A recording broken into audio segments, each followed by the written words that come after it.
ইরানের প্রয়াত সর্বোচ্চ নেতা আয়াতুল্লাহ আলী খামেনির জানাজা ও দাফনের আনুষ্ঠানিকতা সময়সূচি ঘোষণা করেছে তেহরান। রাষ্ট্রীয় গণমাধ্যম তথ্য অনুযায়ী আগামী ৪ জুলাই রাজধানী তেহরানে শুরু হবে ৩ দিনব্যাপী জানাজার আনুষ্ঠানিকতা। এরপর ৭ জুলাই পবিত্র কোমনগরে আরও একটি বিশেষ আনুষ্ঠানিকতা অনুষ্ঠিত হবে। সর্বশেষ আগামী ৯ জুলাই তার জন্মস্থান মাশহাদে রাষ্ট্রীয় মর্যাদায় তাকে দাফন করা হবে।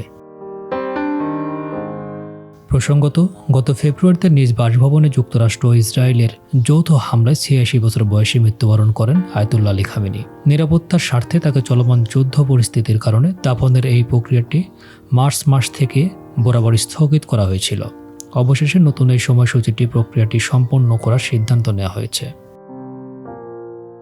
ইরানি ইতিহাসের এক গুরুত্বপূর্ণ ব্যক্তিত্ব ছিলেন আয়াতুল্লাহ আলী খামেনি। ১৯৮৯ সালে ইসলামী বিপ্লবের রূপকার আয়াতুল্লাহ রুহুল্লাহ খামেনির মৃত্যুর পর তিনি ইরানের নেতৃত্ব গ্রহণ করেন। খামেনি মূলত দেশটির সামরিক ও আধা সামরিক বাহিনীর শক্তিশালী কাঠামো গড়ে তোলার জন্য পরিচিত। তার মৃত্যুর পর বর্তমানে তার ছেলে মোস্তফা খামেনি ইরানের পরবর্তী নেতৃত্ব সামলাচ্ছেন।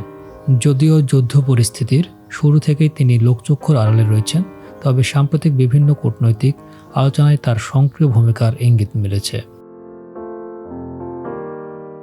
গত ৮ এপ্রিল যুদ্ধবিরতির পর যুক্তরাষ্ট্র ও ইসরায়েলের মধ্যে আলোচনা চলছে। মার্কিন পররাষ্ট্রমন্ত্রী মার্কো রুবিওর মতে বর্তমানে সমঝোতা প্রক্রিয়াটি মোস্তফা খামেনির বেশ কার্যকর ভূমিকা রাখছেন। এখন বিশ্ববাসীর নজর খামেনির দাফন, পরবর্তী পরিস্থিতি ও মধ্যপ্রাচ্যের এই দীর্ঘস্থায়ী সংঘাতের দিকে। ইরান সরকার কি পারবে এই দাফন প্রক্রিয়ার মাধ্যমে দেশ স্থিতিশীলতা ফিরিয়ে আনতে? উত্তরের অপেক্ষায় আছে এখন পুরো বিশ্ব।